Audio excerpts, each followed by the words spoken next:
Hi, my name's Eric. This is my first recording for this kind of thing. I was a Lyft driver at the time of this incident that I'm posting about in the Rockford, Illinois area. I drove for Lyft for a little over a month. 2 days into my driving time, an incident happened. It was July 21st at approximately 1:18 a.m. I drove in, picked up a passenger in a very dark area. I backed into the area. It was an apartment building. I picked her up. She got in my car. She said, "Oh, I forgot my cell phone." Okay. She needs her cell phone. So she went up, got her cell phone, came back down. I did not see that she must have carried multiple bottles of beer into my car. So she gets in, everything's going great. And then I knew she was drunk. I could smell it, whatever, and the way she was acting. Go about 3 miles to between 3 and 1 mile, or pretty close to her drop-off location. She's like, "Hey, can we stop at that gas station over there?" I'm like, "Okay." Gas station was closed, so we stopped at the next one. Next one was a mobile gas station. It was after 1 o'clock. They stopped selling alcohol after 1 o'clock. And what happened is I thought maybe she had to go to the bathroom. Okay, I just started. Literally, I've never drove for any driving like this before. Things were going great. She goes in, thought she had to use the bathroom or something. No, she's trying to buy more alcohol. Okay. She comes back out, and I rolled down the window because all I saw was her at the counter. She tells me, "Yeah, they won't sell me any more alcohol." So I'm like, "Okay." Instead of getting in the back seat, she jumps right here in my passenger seat. Then what she does, I had my hands right here, okay, right on the steering wheel. She grabs my arm, starts rubbing it, and looks at me and says, "Please don't be upset with me." I had to repeat multiple times to her, "Miss, I'm not upset with you over anything." And she just kept saying it and saying it. So finally she stopped after like the third or fourth time of me saying, "I'm not upset with you over anything. And I have nothing to be upset with you over anything."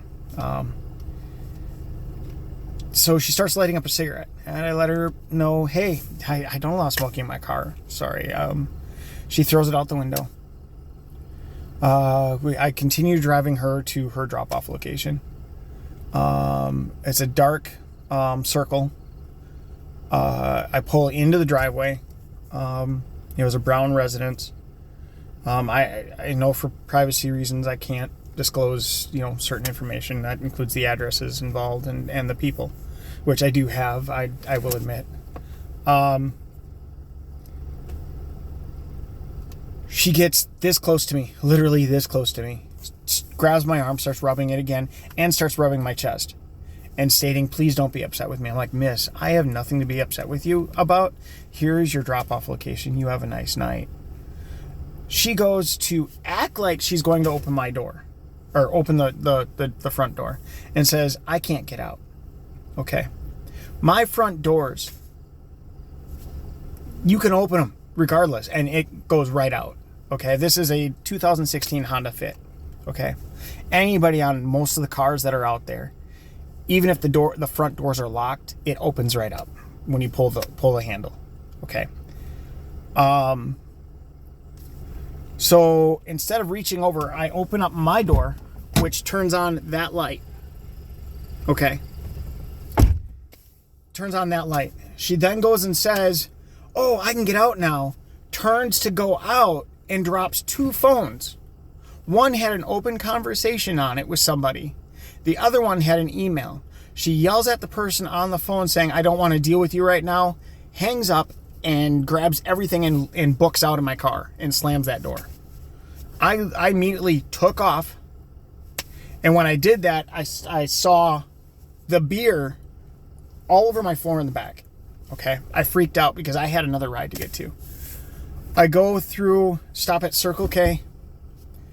I had just bought windshield cleaner that morning, or earlier that day.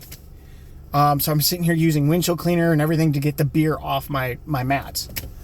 Because I didn't know. I was more concerned about getting to my next ride and them thinking I was drinking or something. I don't drink. I don't. If I drink, it's like one drink and I'm done. And I will never drink and drive. I've seen that mess up too many people.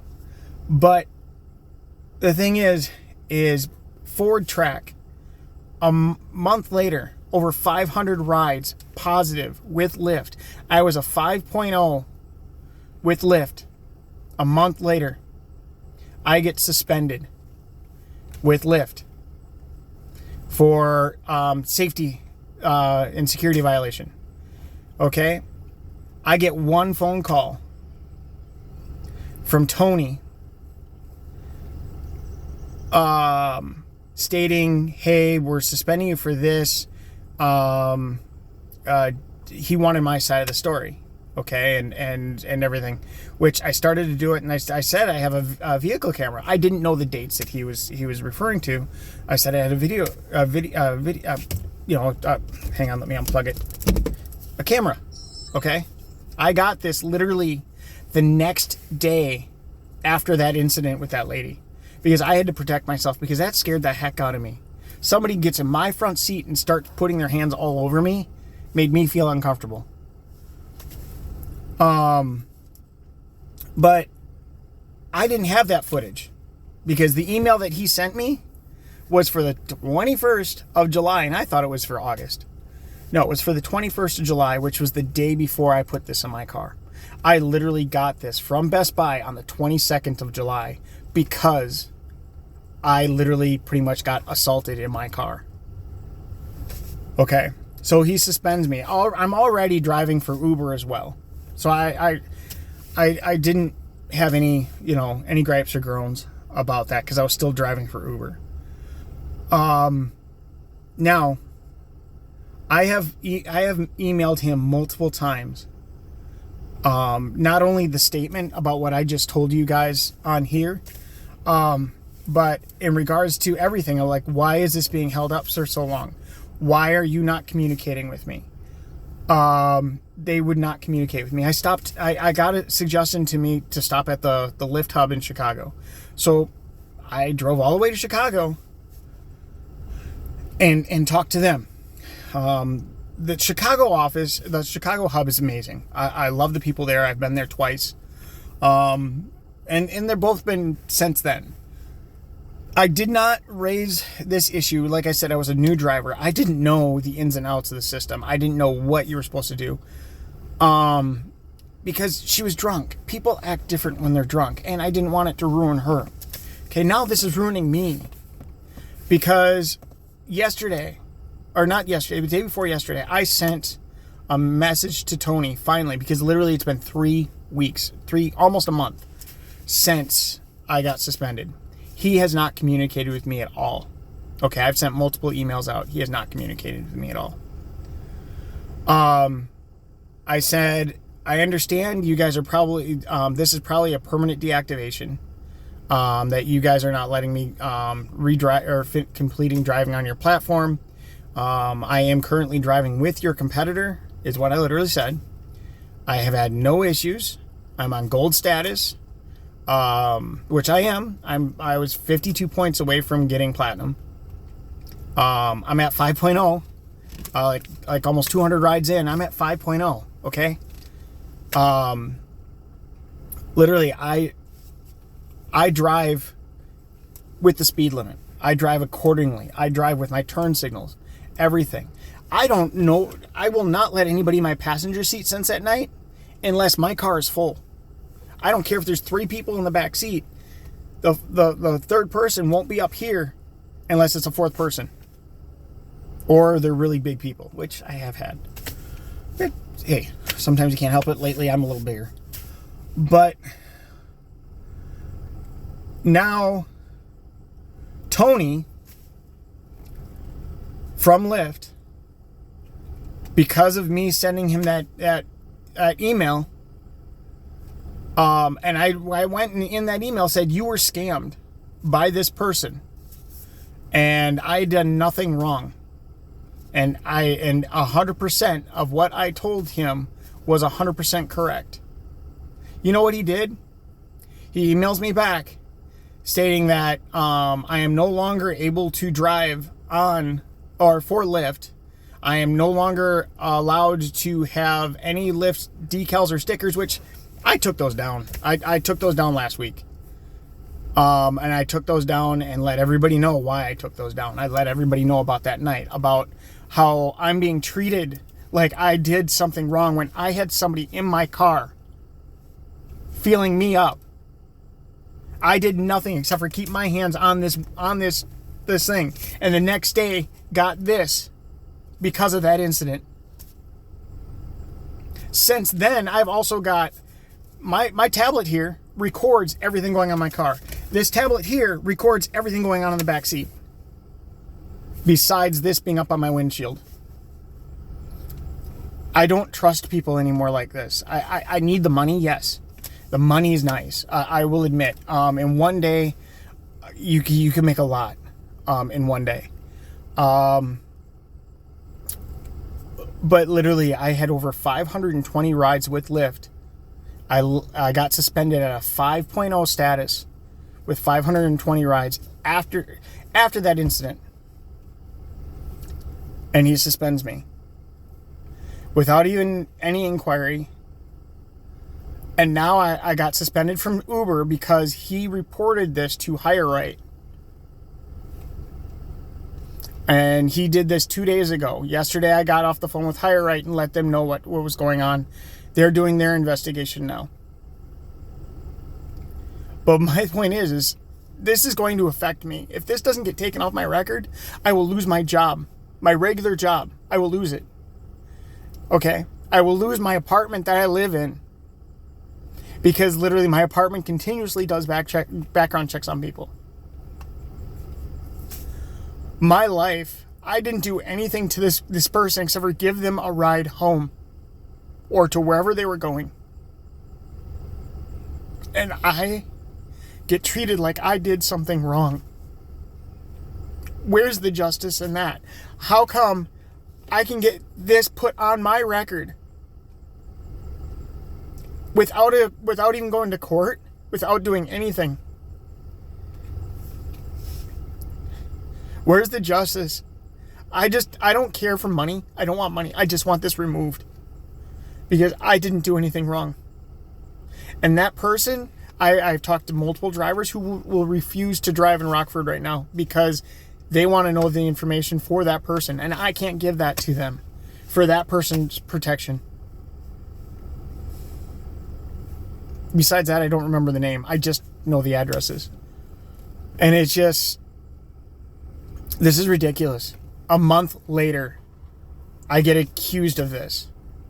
A month later. And almost a month after that, I get the background check agency reporting, or get Lyft reporting to the background check agency that I did something wrong to that person that was in my car. I was spoken with HireRight, like I said yesterday.